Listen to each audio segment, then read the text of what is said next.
You live on a world of constant music. It is the first thing you know. It is the last thing you will ever forget.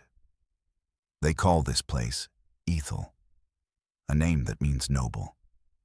But the name is not the truth of this world.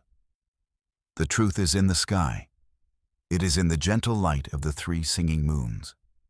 Their names are Lyra, Orion, and Celeste. They drift in a slow and perfect dance. Their orbits are a clockwork of impossible precision. And from them comes the song. It is not a sound in the air. It is a feeling in your bones. It hums through the rock and the soil. It vibrates in the water and the wind. The song is the planet's lifeblood. You wake to its gentle rhythm each morning. It is the softest lullaby imaginable. It eases you from dreams into the waking world. You work to its steady and constant beat. The farmers plant their seeds in time with its pulse. The builders raise their homes to its rising crescendo. The song makes everything easier somehow. It makes the hard work feel noble. Even the animals live by the song. The great sky rays, with wings as wide as houses. They float on the currents of the harmony. Their calls are a counterpoint to the moon's deep hum. The crystal crawlers in the deep caves. They arrange their glittering shells to resonate with the tune. Everything is connected by this endless music. It has always been this way. The first colonists heard it when they landed. Their logs speak of a profound and unnerving peace. They had come from a loud and violent earth, a world of screaming engines and angry voices. Here, they found only the song.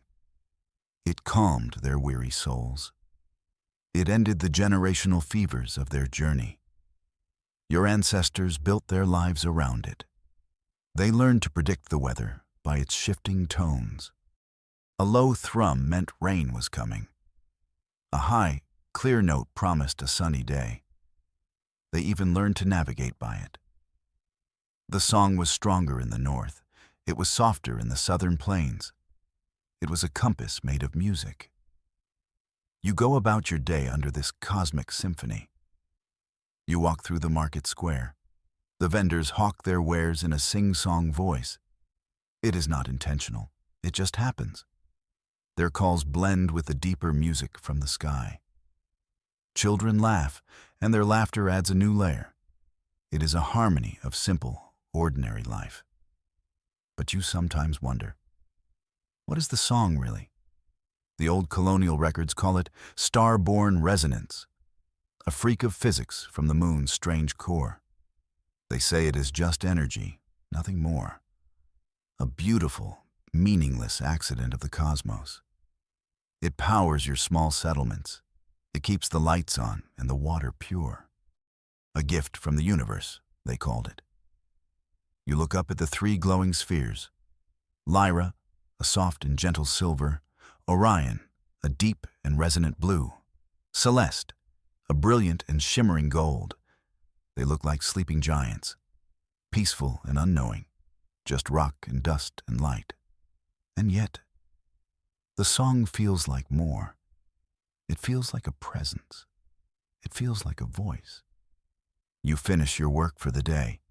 You walk towards the edge of the settlement. The sun begins to set behind the crimson peaks. The sky turns a shade of deep violet. The three moons grow brighter. Their light paints the landscape in silver and blue and gold. The song deepens with the coming of night. It becomes a slow and thoughtful melody. You sit on a familiar overlook, a place you have come to since you were a child. You look out over the valley.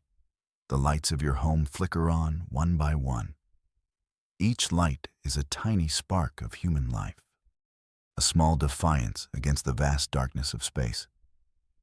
And all of it, all of you, are bathed in the ceaseless song.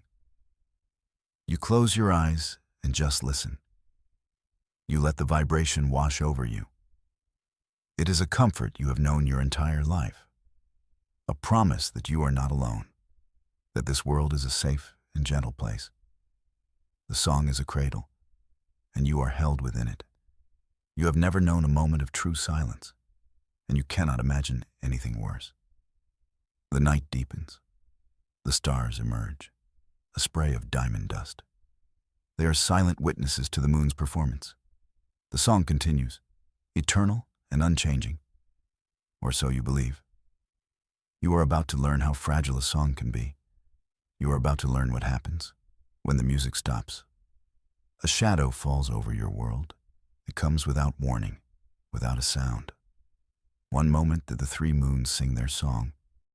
The next, there is only a terrible, deafening silence. The silence is a physical blow. It is a pressure in your ears. It is a hollowness in your chest. The song of your entire life is gone. You stumble to your feet, your balance gone. The world feels tilted, wrong. You look up at the sky, you expect to see the moons. But there is only darkness. A shape of impossible size hangs in the void. It is a void within the void. A patch of night where the stars should be. It blots out Lyra and Orion and Celeste. The ship, if it is a ship, is a silent god. It is a monument to a power you cannot comprehend. It is not just big. It is bigger than the concept of big. It stretches from one horizon to the other. Its edges are lost in the curvature of your planet. All the stories of alien invaders, all the fears of your ancestors. They were laughably small compared to this. Panic grips the settlement below. Lights flicker erratically. Shouts echo in the sudden quiet. People are running, confused and terrified. The animals are worse. The sky rays drop from the air like stones. Their silent screams are a new kind of horror. The crystal crawlers shatter their own beautiful shells. They cannot bear the silence. You feel a primal fear, the kind of fear that bypasses thought. It is the fear of the prey that sees the predator, the fear of the small thing in the face of the vast. This ship did not just arrive.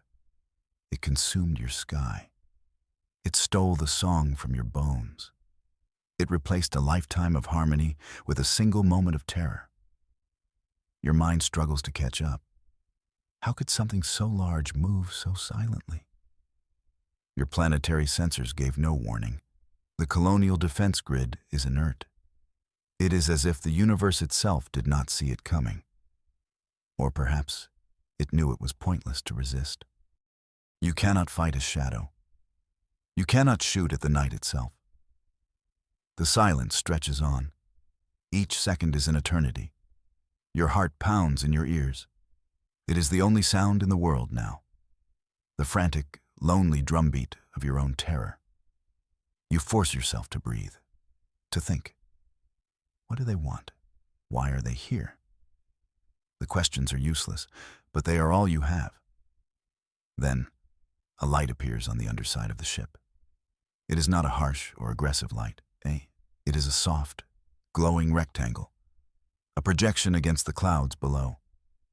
Words begin to form in the light. They are in the old colonial tongue, the language of your ancestors, the language of first contact.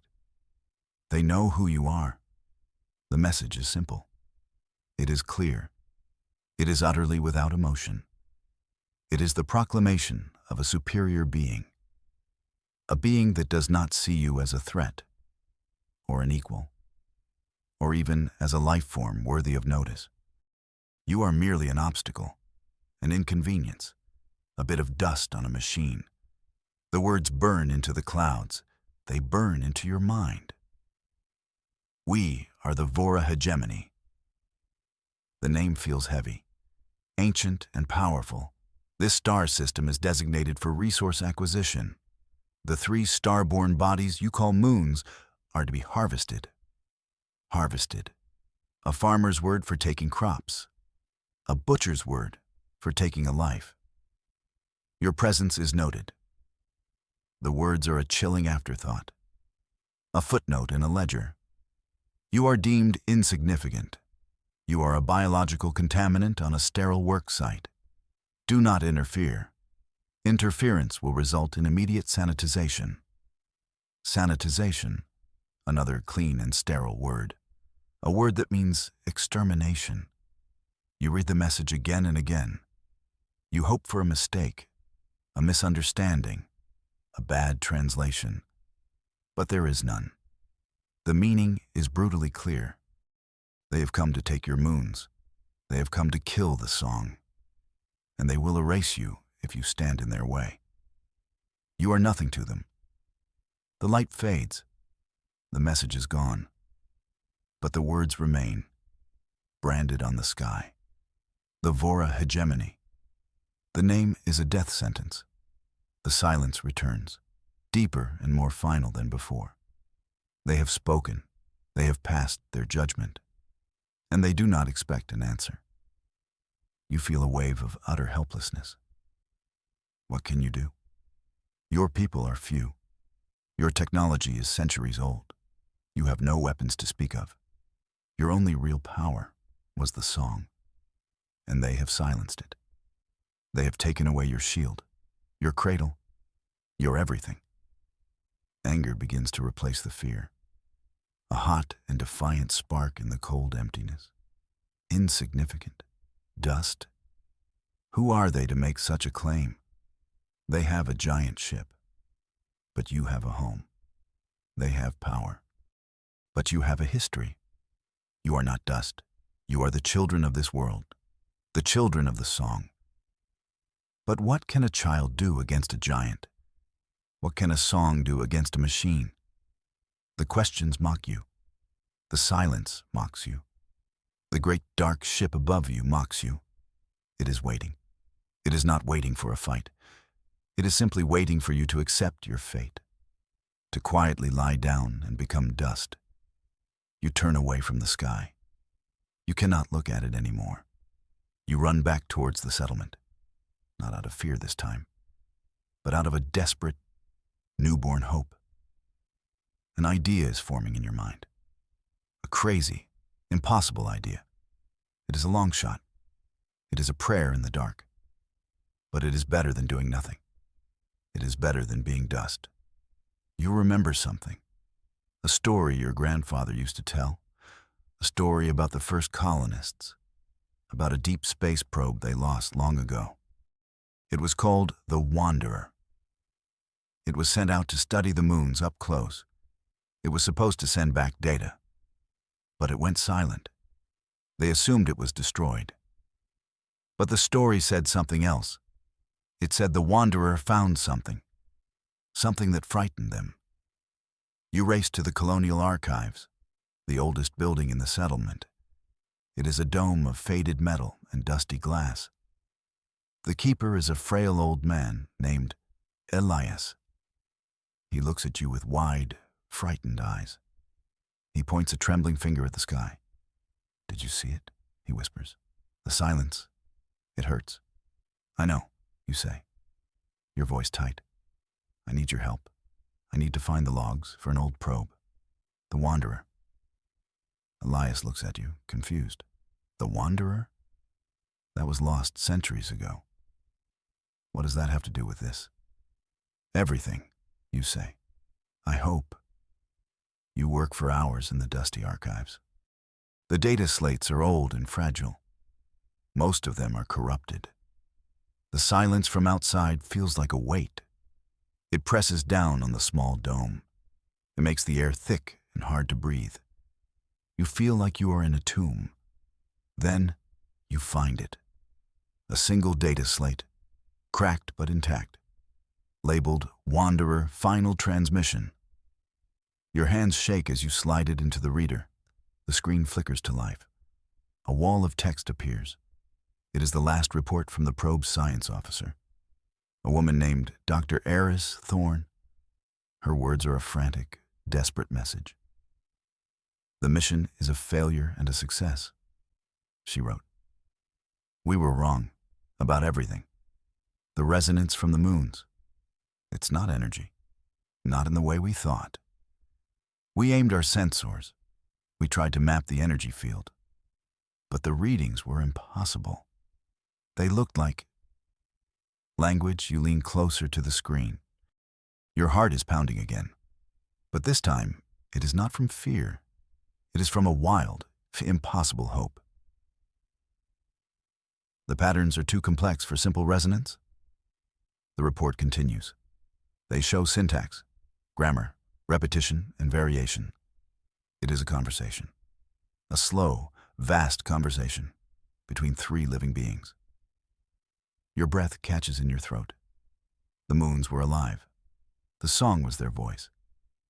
We tried to translate it, Aris wrote. The core concept is difficult. It is a language of pure mathematics and harmony. But we isolated one recurring phrase, a phrase that seems to mean, we are here. We sing. It is their declaration of existence. Then the report takes a dark turn. Our presence is disruptive, she wrote. Our ship's engine signature, it created a dissonance, a painful noise in their song. They reacted, not with hostility, but with fear. The song changed. It became a plea, a warning. The final word we translated before we lost control was, listen. The last entry is short, chilling. They are not just singing. They are thinking. They are feeling. The song is not a phenomenon. It is a mind of unimaginable scale. And something has made it afraid. My God. What could possibly frighten a moon? The screen goes blank. The final transmission is over. You sit back, stunned. The truth is so much bigger than you ever imagined. The Vora were not just harvesting rock and energy. They were planning to kill three ancient, sentient beings. A crime of cosmic proportions, a deicide. And the moons knew. They were afraid. The silence was not just the absence of their song. It was the sound of their terror. Elias looks at you, his face pale. Living language, he whispers. The moons are people. Yes, you say, and they're in trouble. The Vora are going to kill them, unless we can do something. Elias shakes his head slowly. What can we do? We are insignificant. He used their word, the word of the Vora. No, you say, standing up. The Vora are wrong. Dr. Thorne was right. We need to listen. And then, we need to talk back.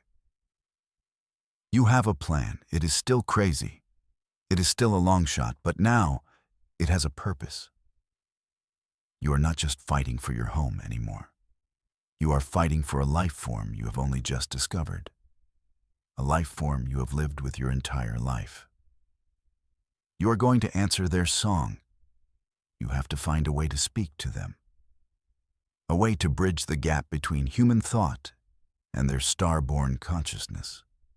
The colonial archives hold the key. Not just the wanderer's log, but the schematics for the old communication systems. The ones your ancestors used when they first arrived.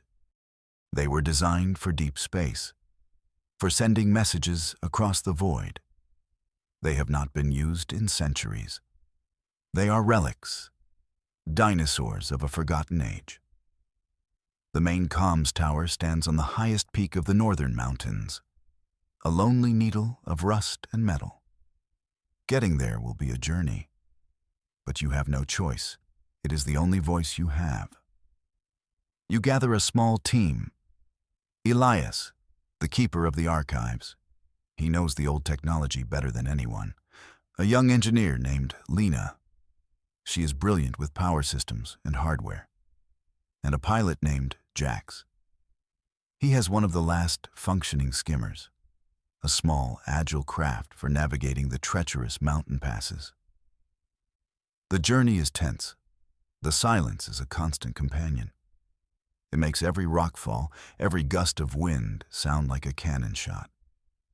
The shadow of the Vora ship is always there, a ceiling of blackness that smothers the world. It is a constant reminder of the stakes, a constant reminder of your own insignificance. Jax flies with a grim determination. His jokes are gone. His usual easy smile is a tight line. "It feels like we're flying in a coffin," he says, his voice low. The whole sky's a lid. Lena doesn't answer. She's focused on the power readings. "The atmospheric resonance is gone," she says. "It's like the planet's heart has stopped beating. I wonder how long the ecosystem can survive this." It's a sobering thought. The song was not just music. It was a vital part of the world's biology. Without it, everything would eventually wither and die. Even if the Vora left you alone, they would still be killing your world. Slowly and silently. After a grueling 12-hour flight, you reach the comms tower. It is worse than you feared. It is a skeleton of a structure, ravaged by time and weather.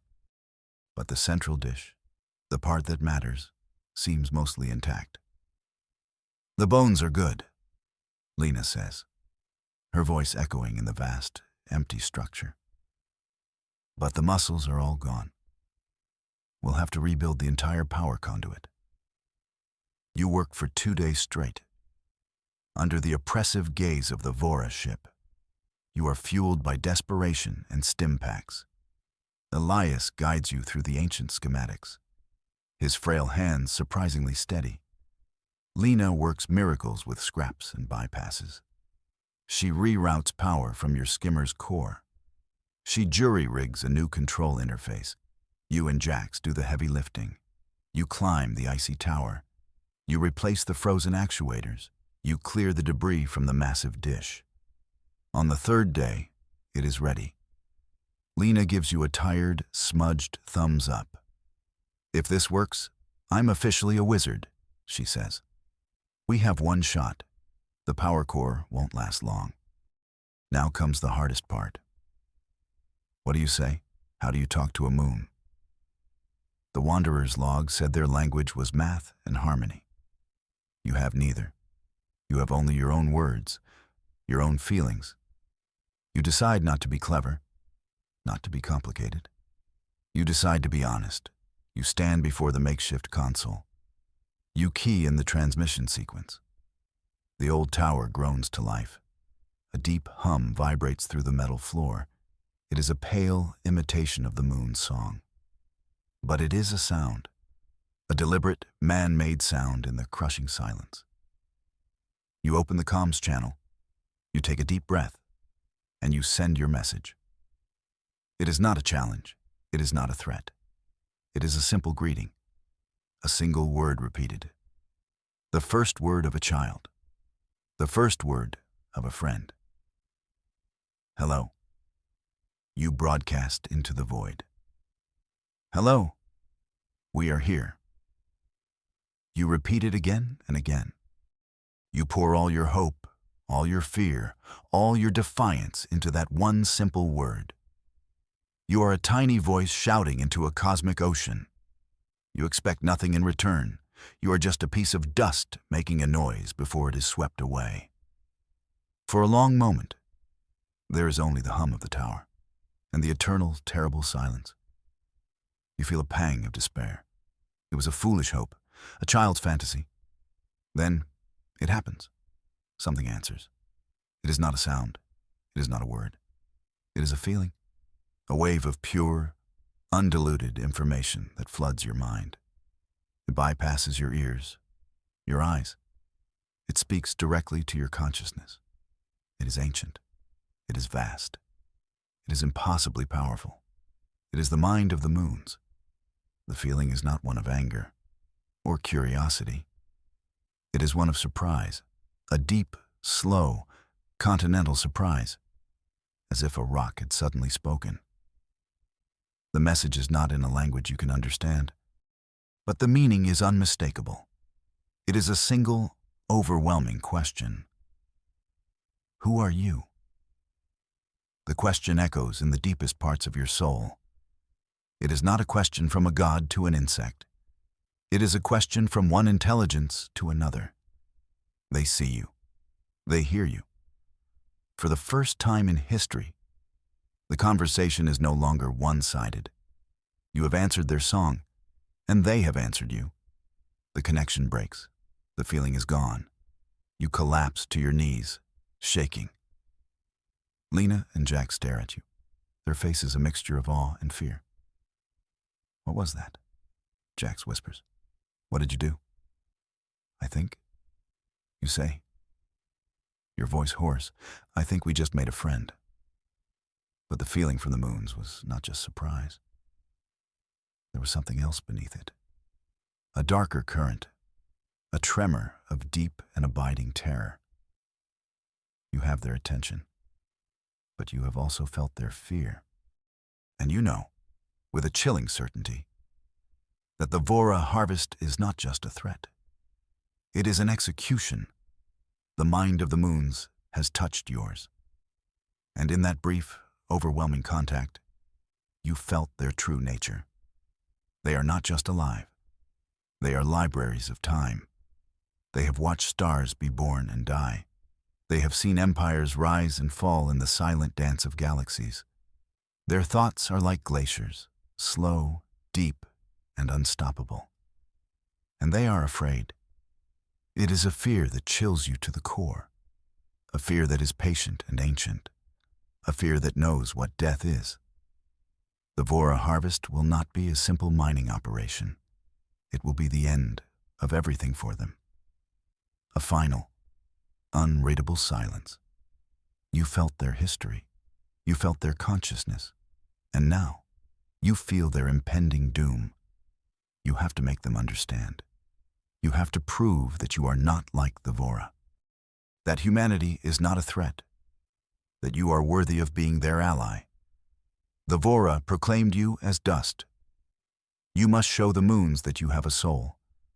You return to the settlement. The mood is grim. The silence has stretched for days. Hope is a dwindling resource. People move like ghosts. They look up at the dark ship with a fatalistic acceptance. You call a meeting of the Colonial Council, the oldest and wisest of your people. You tell them everything, about the Wanderer's log, about the living moons, about your contact at the comms tower. They listen with skepticism, with fear. Some think you have lost your mind.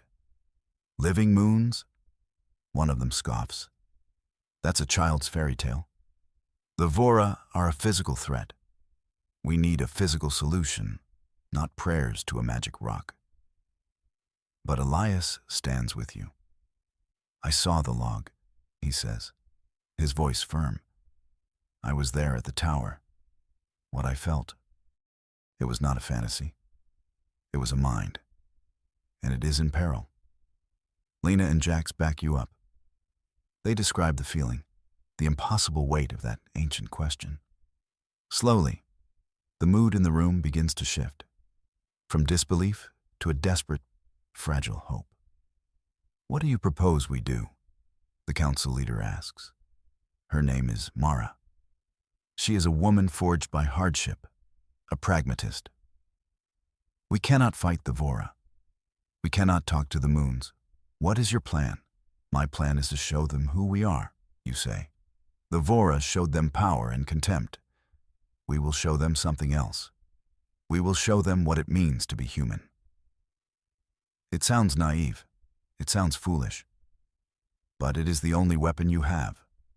You will use the comms tower again, but this time you will not send a single word. You will send them a piece of your soul.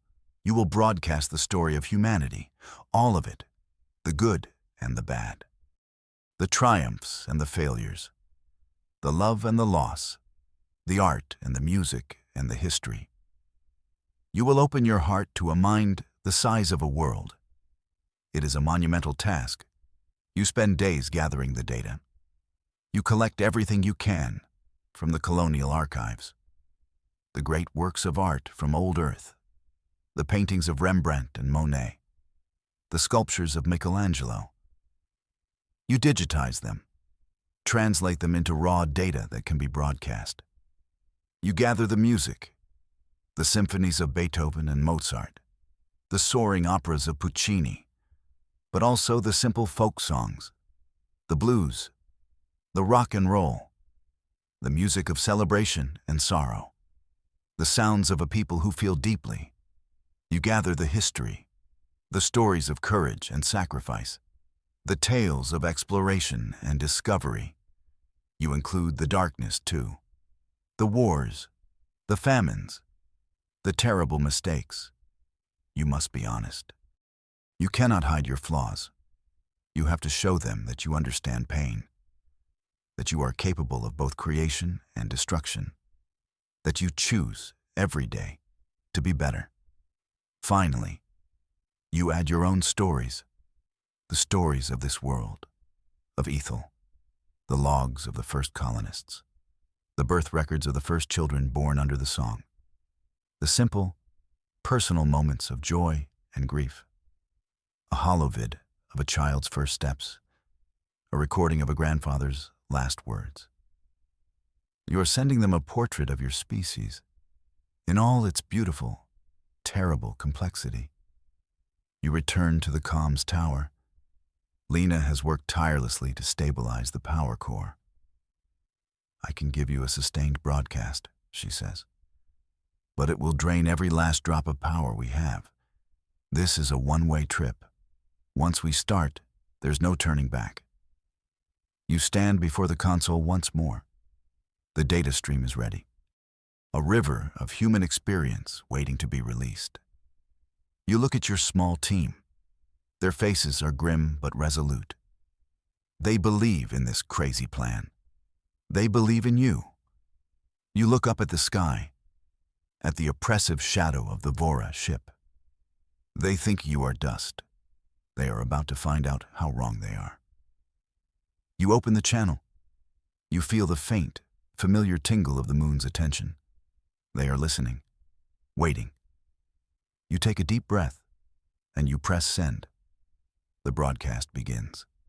A silent stream of information flowing from the rusty tower into the cold darkness of space. You send the images first. The cave paintings of Lascaux, the pyramids of Giza, the first footprint on Earth's moon. You send them the faces of your people, every color, every age, every emotion. Then you send the music, the complex beauty of a Bach fugue, the raw power of a protest song, the gentle melody of a mother's lullaby. You send them the sound of laughter, the sound of weeping, the sound of a heart beating. Then comes the history, the rise and fall of civilizations, the words of poets and philosophers, the equations of scientists, the declarations of freedom, the confessions of tyrants. You send them the story of a species that is always reaching, always striving, always falling short, and always getting back up. You don't know if they can understand it, if any of this translates into their language of math and harmony. But you have to believe it will. You have to believe that the essence of what you are sending, the emotion, the intent, will break through. You are not just sending data. You are sending a soul. And as the last piece of your story flows out into the void, something begins to change. It is not a feeling in your mind this time. It is a sound in the air. A low, deep hum that vibrates in your chest. The song. The song is returning, but it is different now. It is no longer the gentle, simple harmony of before. It is something new, something more complex. It has a new depth, a new texture. It is a symphony of immense and terrible power. The moons have heard your story, and now they are writing a new one. The song of the moons has changed. It is no longer a simple, three-note harmony. It is a choir of worlds, a symphony of impossible complexity. The gentle hum has become a deep, resonant chord of immense power. It is a sound that makes the mountains tremble. It is a sound that makes the air thick with energy. You stand on the high peak next to the comms tower. You feel the music not just in your bones, but in every atom of your being. It is a terrifying and beautiful sound. It is the sound of three ancient minds waking up. It is the sound of a power that has slept for eons. Down in the settlement, people are emerging from their homes. Their faces are turned to the sky, not with fear anymore, but with awe. The silence is broken.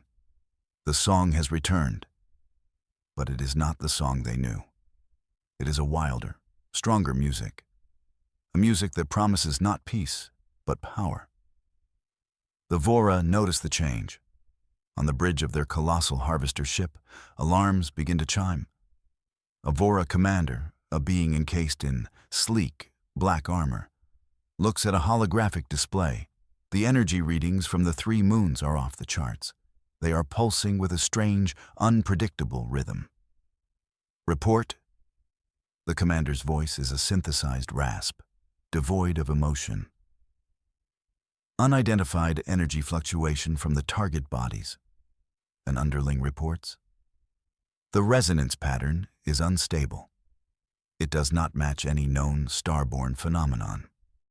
The commander stares at the display. The swirling colors represent the new song. It is a chaotic and beautiful storm of energy. Is it a precursor to a core collapse? He asks. Negative, Hegemon. The underling replies. The energy output is too structured. It almost looks like a signal. The commander dismisses the idea with a wave of his hand. Impossible. These are inert bodies. There is no intelligence here, only resources. The fluctuation is a malfunction, a geological death rattle.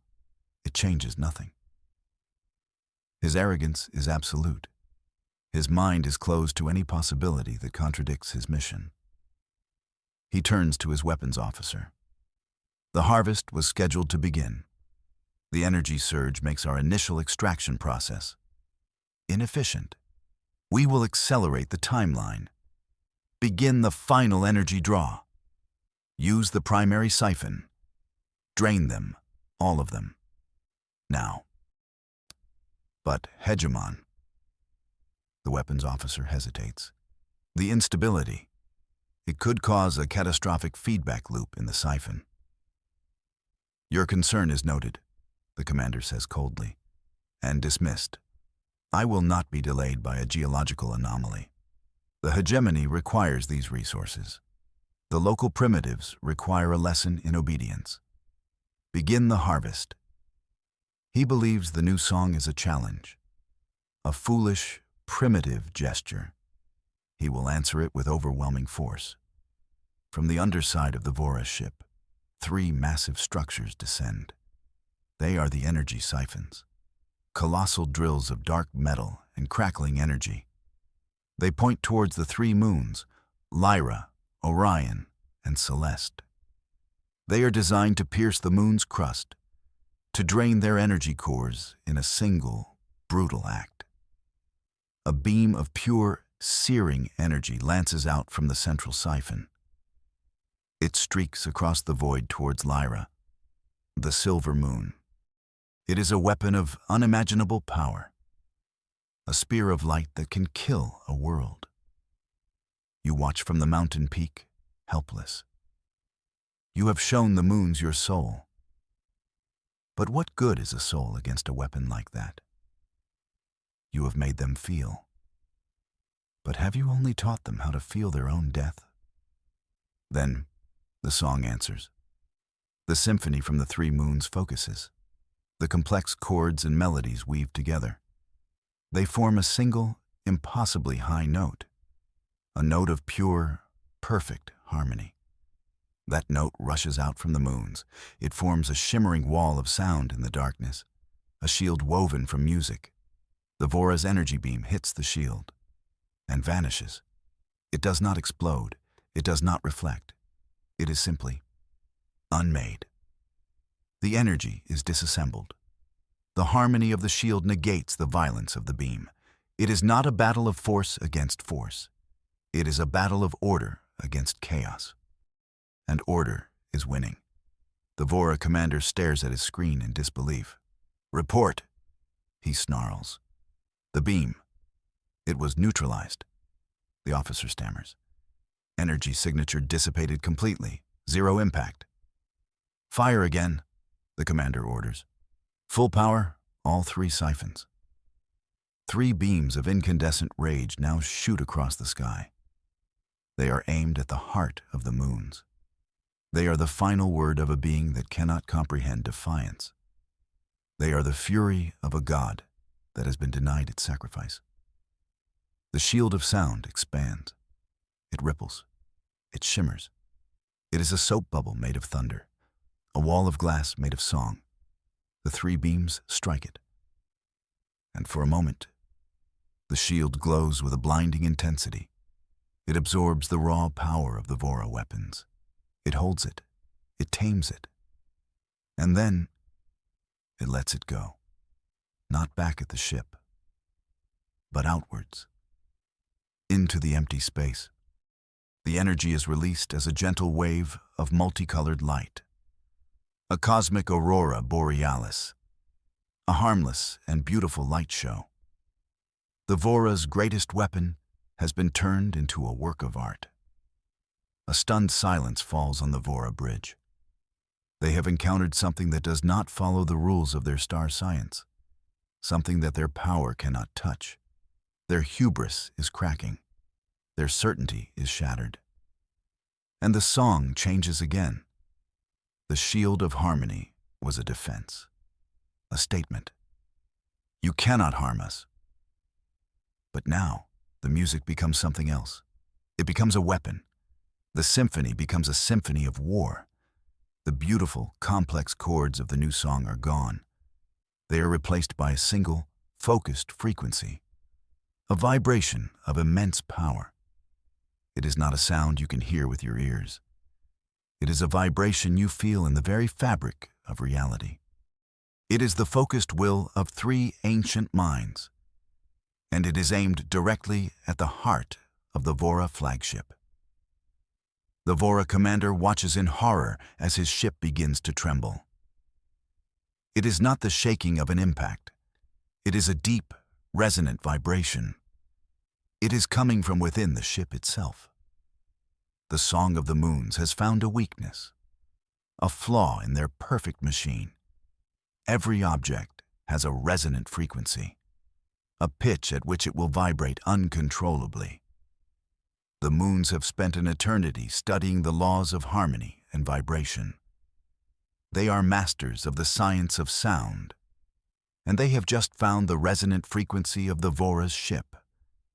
The song becomes a spear of focused vibration. It is a scalpel of sound, and it is carving the Vora ship apart from the inside out. On the bridge, consoles spark and explode. The lights flicker and die. The air shrieks as the very metal of the hull begins to groan under the strain. "Report!" the commander screams. The calm, cold mask of his superiority is gone. Now there is only fear. Structural integrity failing. An engineer yells over the rising scream of tortured metal. Multiple hull breaches on all decks. The resonance is, it's tearing us apart. The great ship, the symbol of the Vora's power, is beginning to fracture. The cracks of their own hubris are spreading across its surface. The music of the moons is a relentless, unforgiving force. It does not burn. It does not explode. It simply undoes. It finds the seams. It finds the weaknesses. It finds the arrogance at the core of the machine. And it shatters it.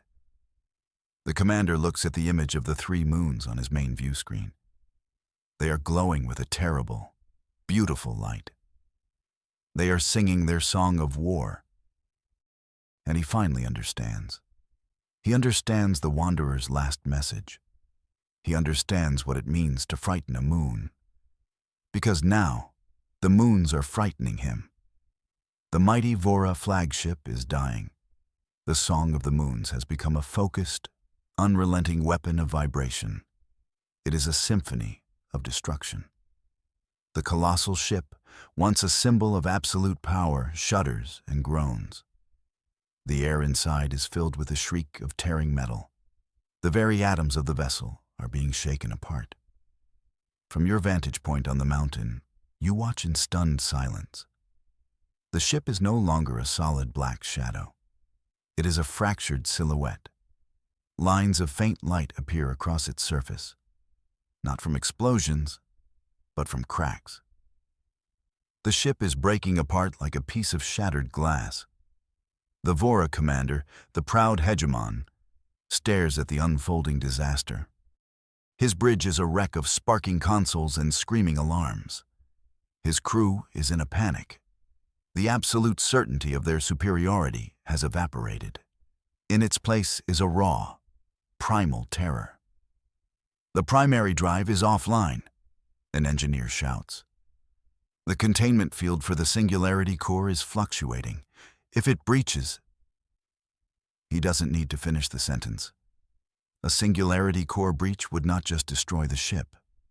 It would tear a hole in space-time itself. It would be an end beyond comprehension. The commander looks at the 3 glowing moons on his view screen. They are no longer just resources. They are titans. They are a power beyond his understanding. He has made a mistake of a truly cosmic scale. He mistook a god for a rock. "Signal the fleet," he says. His voice is no longer the cold rasp of a conqueror. It is the strained whisper of a defeated man. Emergency retreat. All ships. Jump to chaotic coordinates. Now. The order is given. Across the Vora fleet, the smaller support ships that hung back in the darkness begin to turn. Their engines flare to life. They are not waiting for the flagship. They are fleeing for their lives.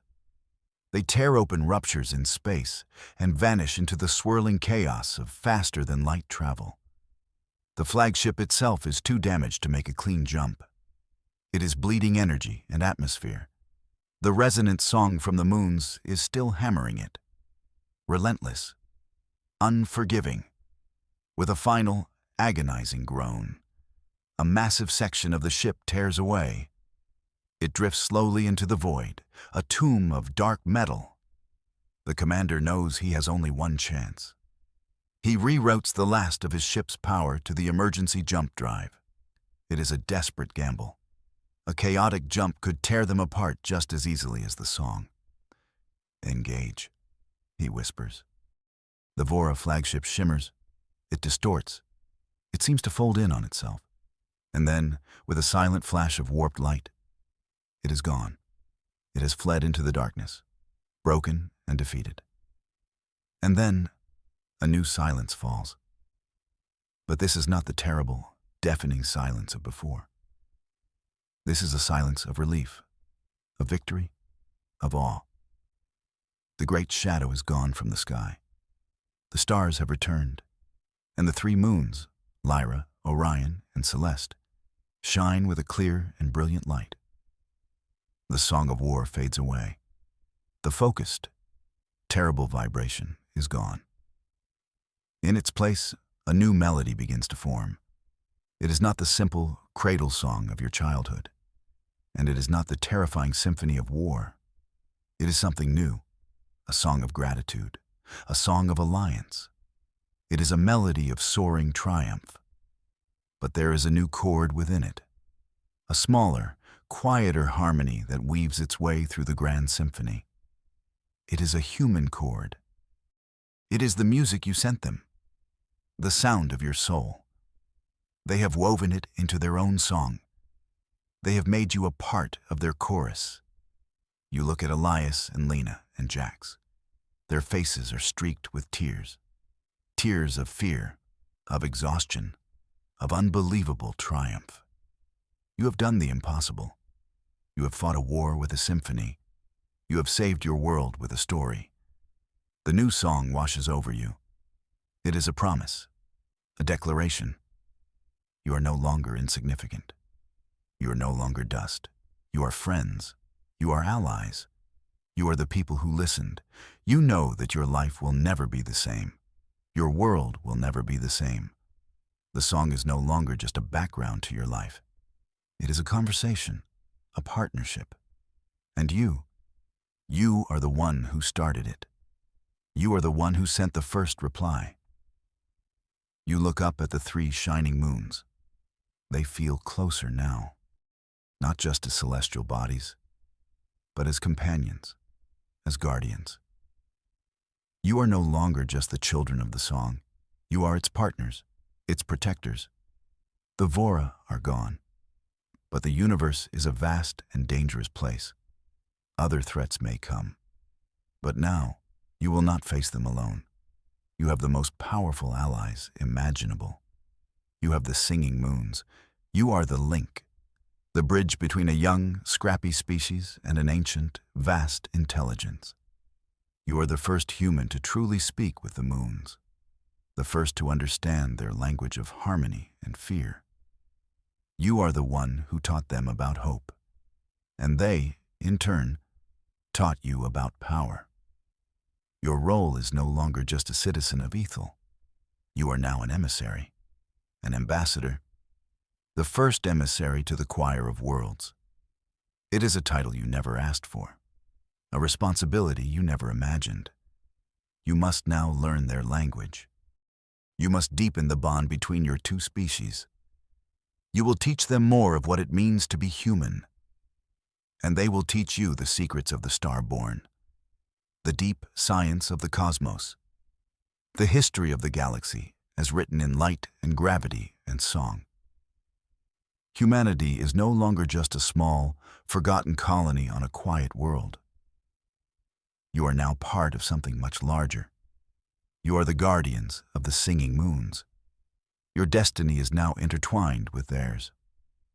A symphony of 2 species, playing a new song of hope in the vast silence of space. You stand on the mountain peak, bathed in the light of your 3 allies. The new song fills you with a sense of purpose, a sense of peace. The long night is over. A new day is dawning, and you are ready to face it. Together. The silence has been defeated, and the music, the glorious, endless music, has just begun.